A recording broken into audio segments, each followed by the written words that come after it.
muling nakapiling ang kanyang mga kaligayahan.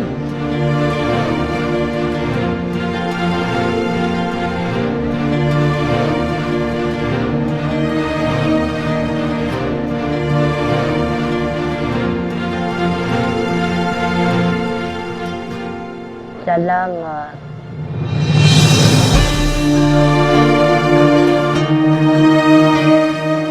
Likoy. Langga taka kuya.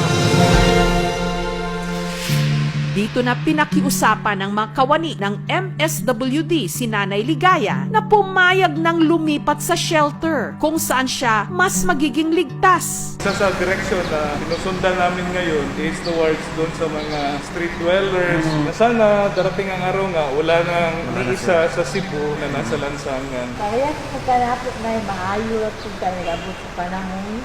Kaya nindot man dito na kay may dugot. Uban ka sila ha? Hanggang si Nanay nakumbinsi rin. Okay po siya, nasa safe haven, hindi na siya magpalaboy-laboy sa klase.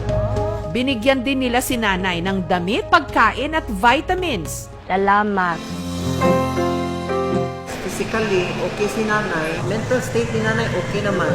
Ang mga aso mananatili muna sa dog pound habang hinahanapan ng aampon sa kanila. Huwag po kayong mag-alala. They're in good hands. Ang safe haven, pumayag ding dalaw-dalawin si Nanay, nina Blackie at Brownie. Ako lang pamilya ang mga iro na ko. Ako ako sa mga iro na ko. Pinangaral ako sila tanan.